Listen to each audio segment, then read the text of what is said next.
Não importa quantas marcas de moto existam, o homem especial está no imaginário das pessoas como a perfeita tradução de liberdade e aventura. Harley Davidson, uma empresa americana que carrega sobre duas rodas um conceito que vai além do modelo, da mecânica ou do som. Confundível. De carona na história do século XX, as estratégias de negócios que fizeram a marca conhecida e admirada. Em Milwaukee e Kansas City, o repórter Luiz Fernando Silva Pinto mostra a trajetória de um ícone. Agora, no Mundo S.A.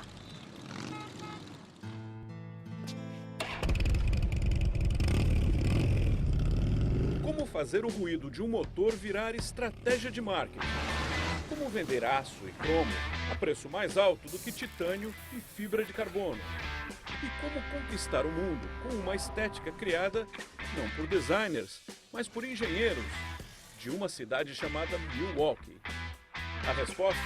Transformar tudo isso em uma paixão, chamada Harley Davidson.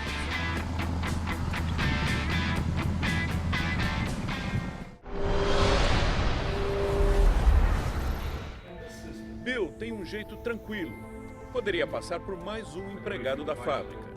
Mas ele é da quarta geração dos Davidsons, a família de fabricantes e empresários que há mais de 100 anos se guia por um conceito simples: produzir e vender o que há de melhor em duas rodas. O primeiro modelo da Harley Davidson foi produzido em um barracão em 1903. E apenas 4 anos depois, os irmãos William, Walter e Arthur Davidson, junto com o sócio William Harley, apresentaram o desenho que se tornou clássico: a motocicleta com um motor de 2 cilindros em V.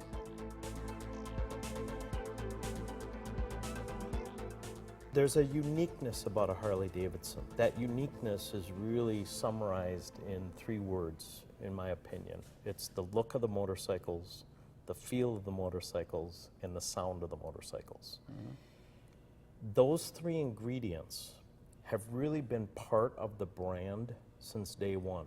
As designs came about and we had to make decisions as to what path to go down, we always came back to our focus on what is the unique look? Is it uniquely Harley Davidson? Does it have the proportions and the shapes and the colors? And can you tell it's a Harley Davidson from a distance? And is it different than the competition? The sound, that potato, potato, potato, that rumble is really music to our ears and music to our customers' ears as well.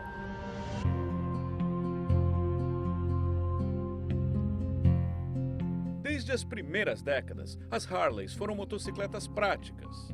Eram potentes, duráveis e de manutenção fácil. Fizeram sucesso como veículos de pequenos comerciantes, serviram os correios e, claro, começaram a atrair os que gostavam de velocidade. Na Segunda Guerra Mundial, elas se tornaram os veículos mais rápidos para mensageiros e capazes de enfrentar terrenos difíceis. E quando o conflito acabou, elas começaram a ser percebidas de uma nova forma pelos americanos. Desprezo pelas normas, rebeldia, passaram a fazer parte da imagem da Harley depois da Segunda Guerra Mundial, porque os novos compradores das motos, os soldados americanos, voltaram para casa com uma visão diferente de regras sociais e de obediência à autoridade. Os carros eram muito baratos na época e os veteranos passaram a ver as motos não como um meio de transporte, e sim como o prazer de estar livre, em duas rodas.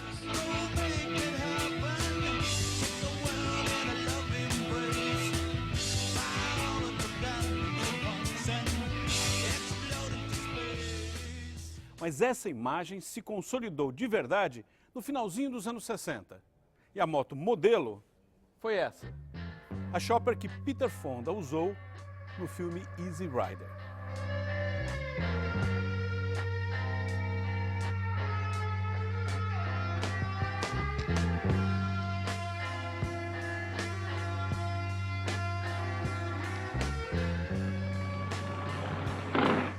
Os personagens Billy e Capitão América percorreram um país dividido entre a mentalidade conservadora que ainda existia Would you mind taking off your hat?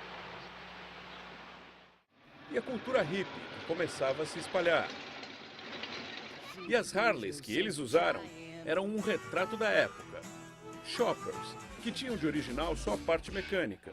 O quadro era redesenhado para ficar mais longo ou mais baixo. O produto final era como os Estados Unidos da época. Rebelde, traduzindo liberdade.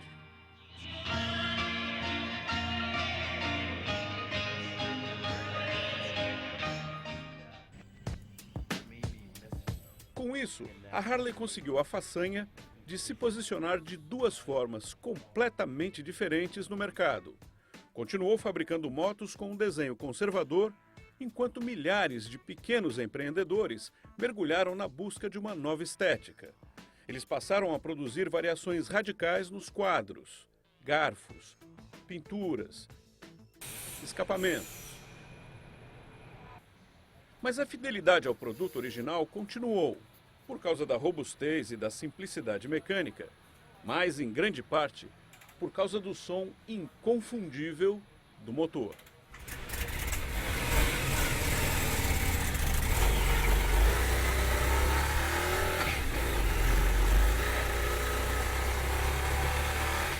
They did things to establish a reputation very early on. Walter Davidson would jump on a bike right off the assembly line and ride it out to California and back, just to prove the quality and reliability of a Harley Davidson. A batida de um motor Harley é fruto do desenho original. William Davidson queria um V2 forte, com muito torque, mas compacto. Ele separou os cilindros com uma inclinação de apenas 45 graus. E a ignição de um cilindro acontece quando a combustão ainda não terminou no outro. O efeito é visceral. A moto inteira transmite uma vibração suave ao corpo. Na década de 90, a Harley Davidson tentou até patentear o ruído. Outros fabricantes que produzem motor com 2 cilindros entraram na justiça reclamando, e a patente foi esquecida.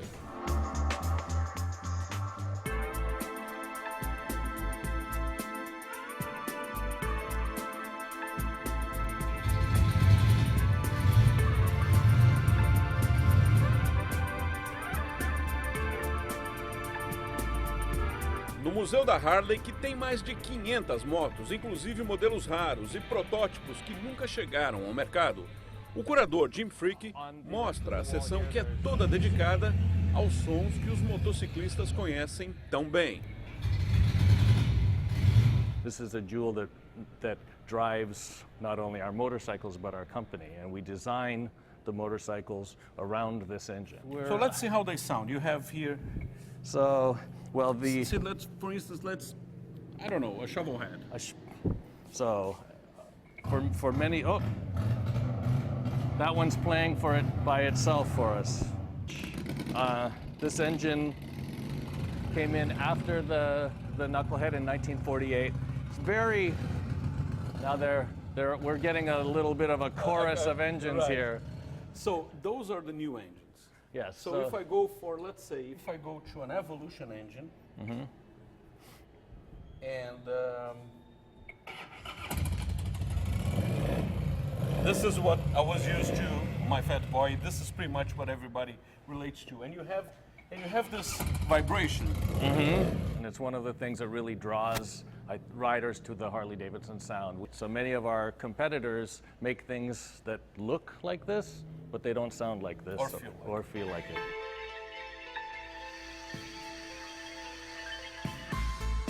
What is the most important motorcycle? It's the 1903. Because if you think back to 1903, 108 years ago, these young inventors, they didn't know what lies ahead. They were working in a 10 by 15 wooden shed in the backyard of my great-great-grandfather's. after work and tinkering and trying things and gathering information from other associates and other businesses is an absolutely amazing story. Mas nem tudo foi sucesso na história da Harley. Nos anos 70, a companhia foi vendida para a AMF, uma corporação que fabricava dezenas de produtos, de bicicletas a equipamentos de boliche. Querendo reduzir custos, a nova diretoria despediu boa parte da força de trabalho, mas o que diminuiu foi a qualidade. As Harleys, ultrapassadas em tecnologia, vazando óleo, quebrando com frequência, foram perdendo mercado para as motocicletas importadas. A qualidade só voltou no início da década de 80, quando um grupo de investidores, liderados por Willie Davidson, comprou de volta a fábrica por 80 milhões de dólares. Eles estavam pagando principalmente pelo nome que a motocicleta ainda tinha e a aposta de traduzir isso em vendas. Mas tradição e marketing, sozinhos, não garantem liderança no mercado. Para competir com produtos japoneses e europeus, as Harleys tiveram que mudar. Os novos donos investiram pesado em tecnologia. As motos passaram a ser fabricadas com um controle de produção rígido, minimizando estoque, usando os melhores materiais disponíveis e uma linha de montagem de alta qualidade, que mistura a eficiência da robótica com o cuidado artesanal. One of the key cornerstones of restoring, both the company and the dealer network to profitability was to make sure that we balance supply in line with demand. And we had to make some very difficult choices as a company to cut production significantly beginning in 2008, 9, and even into 10. We have to make sure we have the right motorcycles planned for the market, delivered to the market to support the market, no more, no less, the right mix, the right timing. And this is where the investments in our manufacturing flexibility become so important. A Harley continua apostando na customização. O comprador pode até pedir que algumas modificações sejam feitas no processo de construção da moto. Isso envolve uma espera adicional de cerca de um mês, mas a moto sai da fábrica como o consumidor quer.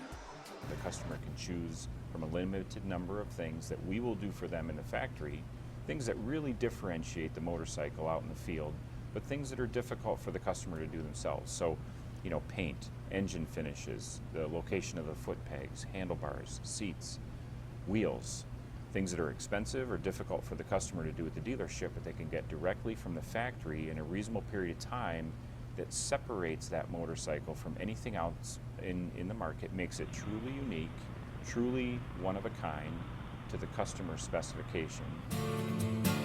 Pela primeira vez, a Harley criou um projeto amplo de marketing.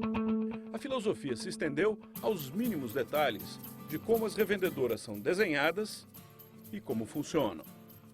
Jeffrey Horn é o proprietário de uma das maiores, no Kansas. Roupas, jaquetas de couro e acessórios estão distribuídos como em uma loja de alto nível. E o volume de negócios impressiona.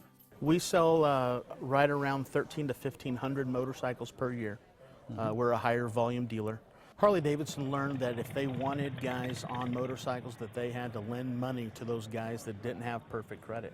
The all-cash buyer isn't there, and 90% of the bikes that we sell are financed through either Harley-Davidson or one of the banks that we're affiliated with. Para Jeffrey ou qualquer outro revendedor, a venda da moto virou apenas uma parte do processo.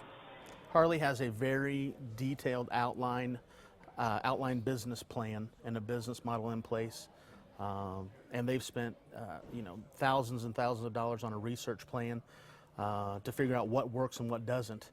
The typical buyer will come in and buy a motorcycle, and that's just the tip of the iceberg on what they'll spend through their lifetime on that motorcycle with accessories, chrome parts, engine upgrades. There's not a guy that owns a Harley-Davidson that does not spend quality time making sure his bike is fully maintained.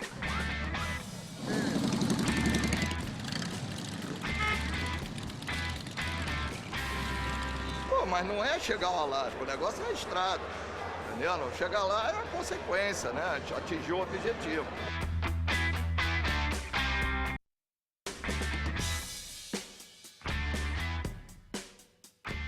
receita de sucesso da Harley não é nova, mas nas últimas 3 décadas o crescimento foi excepcional. No período entre 1981 e 2007, muitos dos anos tiveram faturamentos bilionários.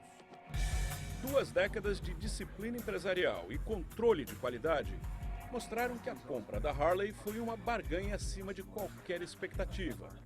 Além das motos melhores e mais atraentes, que aumentaram as vendas, uma ideia provou ser um instrumento astuto de fidelidade de marca. A fábrica criou e patrocinou um clube de proprietários, o Harley Owners Group, ou HOG, que acumulou 500 mil de integrantes só nos primeiros 7 anos de existência. Em 2002, a fábrica lançou a sua moto de mais alta tecnologia, a V-Rod, com motor refrigerado a água, desenvolvido em parceria com a Porsche, na Alemanha. Vendas aumentando, marketing funcionando. A Harley, em 2006, tinha multiplicado os 80 milhões de dólares pagos pela marca quase 100 vezes.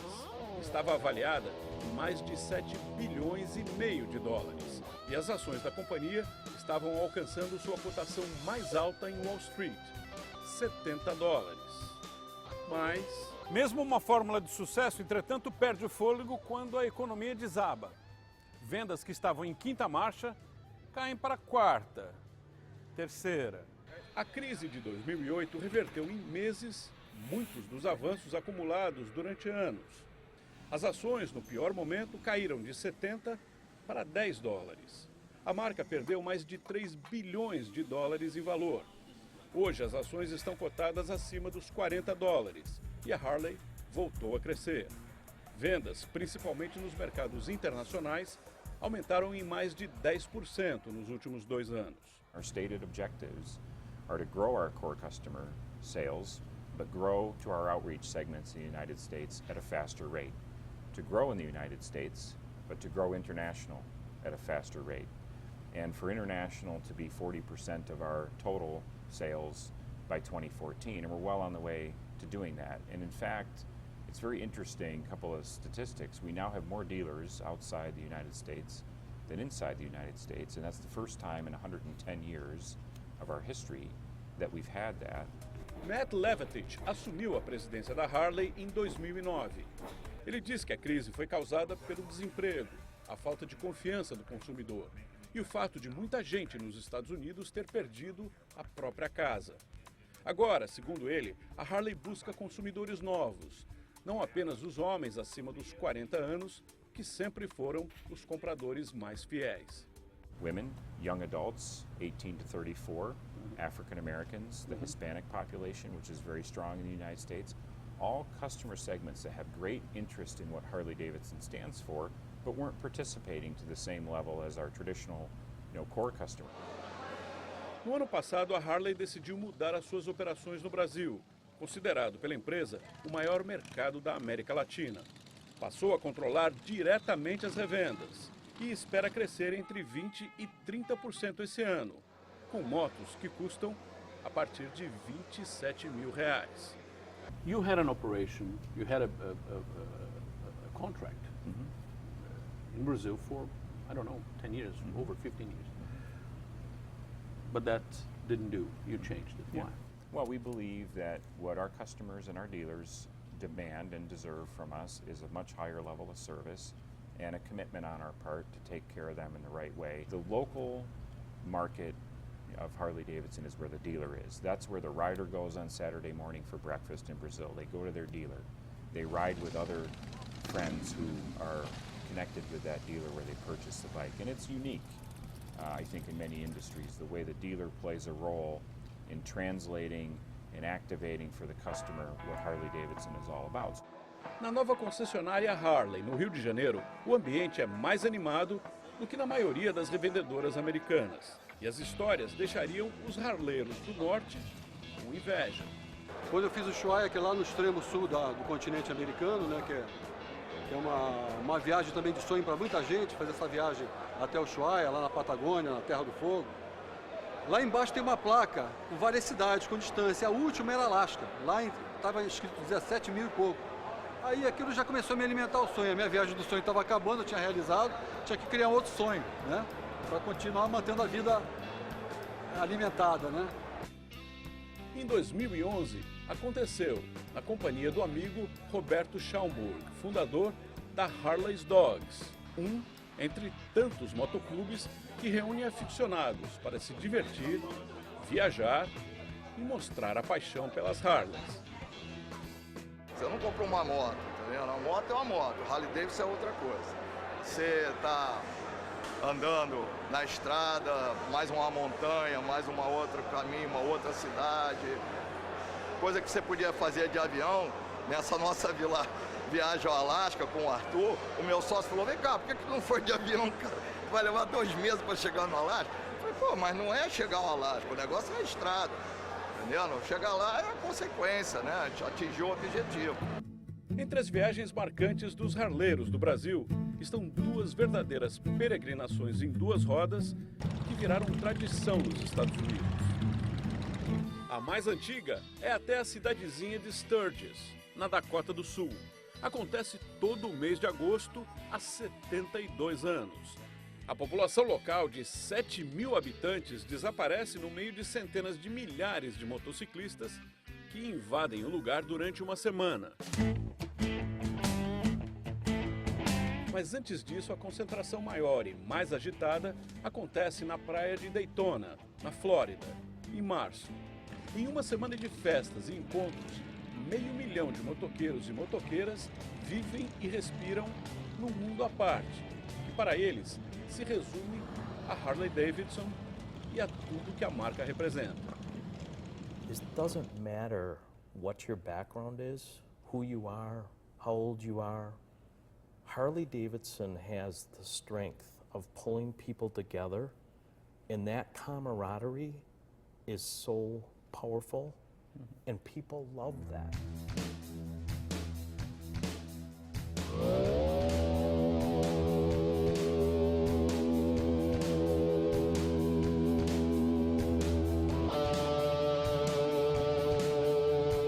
Se você quiser rever esta e outras histórias sobre marcas e empresas de sucesso, visite o nosso site g1.com.br/globonews. Lá você vai encontrar também histórias, vídeos e fotos de apaixonados por Harley. Obrigada sempre pela sua companhia. Tchau e até a próxima.